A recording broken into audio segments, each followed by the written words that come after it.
si, viens. J'y vais. Viens, Annie, viens. Bonjour Laurent Crampe, donc vous êtes éleveur d'AOC Barège Gavarnie. Est-ce que vous pourriez nous dire les spécificités de cette production? C'est la spécificité, c'est déjà la race. C'est une race qui est locale, qui s'appelait à l'époque la race barégeoise, et qu'on a baptisé le Barège de Gavarnie. Pourquoi? Parce que Gavarnie est mondialement connu et on voulait faire connaître notre produit. C'est pour ça qu'on l'a appelé le Barège de Gavarnie. Autrement, il faut se dire que l'AOC, c'est uniquement la race barégeoise. Bon, il y a dans la vallée des tarasconnaises, des berrichonnes et des mérinos qui sont nourris pareil, mais qui n'ont pas l'AOC, parce que ce n'est pas une race du terroir. Voilà pour la race. Et puis il faut se dire qu'elle est nourrie naturellement, c'est-à-dire l'été, elle s'engraisse dans nos montagnes ici. Et nous avons beaucoup de réglisses et de serpolets qui donnent justement un fumet très bon à la viande. Et l'hiver, elles sont nourries uniquement que de foin et de regain. Dont le foin c'est la première coupe et le regain c'est la seconde coupe. Et comme elles sont nourries naturellement, la viande elle est meilleure que si elles avaient par exemple un silage ou de l'enrubanage ou même de l'aliment pendant l'hiver.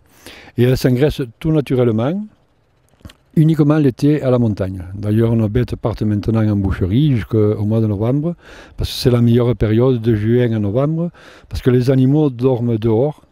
Comme ils ne sont pas en bergerie, la viande ne prend pas le goût du fumier. Et la viande elle est meilleure encore que pendant l'hiver. Il faut dire aussi que quand on a demandé l'AOC, les gens de l'INAO nous ont dit « Ok, vous aurez l'AOC à une condition que vous fassiez le doublon ». Et le doublon, pour ceux qui ne connaissent pas, c'est un mâle castré qui a minimum 1 an et demi quand il part à la boucherie. Et il faut qu'il pèse à peu près 23 kg, enfin en dessus de 23 kg. Et à l'époque, le doublon avait disparu parce que, comme on n'avait pas l'AOC, beaucoup d'éleveurs faisaient l'agneau, donc engraisser les agneaux, et le doublon avait disparu. Bon, il y avait quelques éleveurs qui faisaient du doublon, mais autrement, il n'y en avait pratiquement plus sur le marché. Et à l'époque, le doublon était renommé parce qu'il y a 30 ans en arrière, j'ai connu la fameuse foire des côtelettes qu'on appelle aujourd'hui.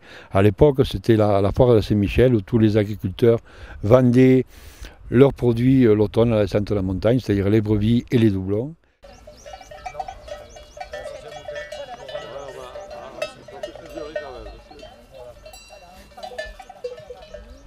Vous voulez qui, Laurent, tout seul? Après. Celui-là, c'est pour vous. Vas-y.